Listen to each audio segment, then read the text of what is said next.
నుంచి వాళ్ళ ముగ్గురు మంచి స్నేహితులు, దేవుని యందు భయభక్తులు గలవారు. వాళ్ళ ముగ్గురికి ప్రజెంట్ ఉన్న జాబ్ సాలరీ సరిపోలేదు. అందువలన వారికి ఉన్న పరిస్థితులు. అబ్బా ఏంట్రా వాడిని చేస్తున్నాం, జాబ్స్ ఎక్కడ దొరకడం లేదు. అరే ఏం కాదులేరా, మనం ప్రార్థన చేసుకొని వచ్చాం కదా, ఆయన మనల్ని గమ్యానికి చేరుస్తాడు. నువ్వు ఆపురా, ఎప్పుడు ప్రార్థన పాడుతూనే ఉంటావు. అది జీవితంలో ఒక భాగమే, కానీ జీవితంలో ప్రతి విషయానికి దేవుణ్ణి తీసుకురాకు.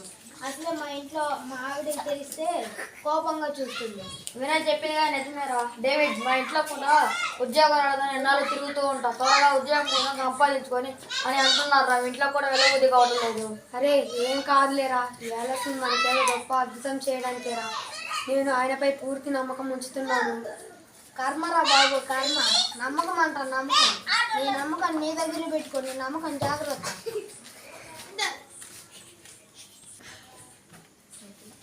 అరే సంతోష్, వినయ్ వీళ్ళేదో ఉద్యోగం ప్రకటన వేశారు, చూడండి రా, ఇటు రండిరా. ఏమైందిరా? నమ్మకమైన ముగ్గురు వ్యక్తులు కావాలి. జమీందారి గారి వ్యాపార లావాదేవీలు మరియు వాటి లెక్కలు చూచుటకు ముగ్గురు కావాలి. అరే మనం ఇది కదరా చదువుకుంది, వెళ్దాం పదండి రా, ప్రయత్నిద్దాం. అమ్మయ్యా, మంచి వేతనము వారికి ఇవ్వబడింది. అమ్మయ్యా, ఎలాగో కలా ఒక ఉద్యోగం సంపాదించుకున్నాం రా. అరే దేవుడు మన పైన దయ చూపారు రా, మన దేవుడికి ధన్యవాదాలు చెప్పాలిరా. నువ్వు ఆపురా. అది మనము చదువుకున్న చదువుని చూసి ఉద్యోగం ఇచ్చారు. ఊరికే దేవుడు అని విసిగించుకు. అరే అసలు ఈ ప్రకటన కనిపించేది చేసేలా దేవుడేరా, లేకపోతే ఎంతమంది చదువుకునేవారు ఉన్నారు, కానీ ఆ ప్రకటన మనకి కనిపించేటట్టు చేశారా.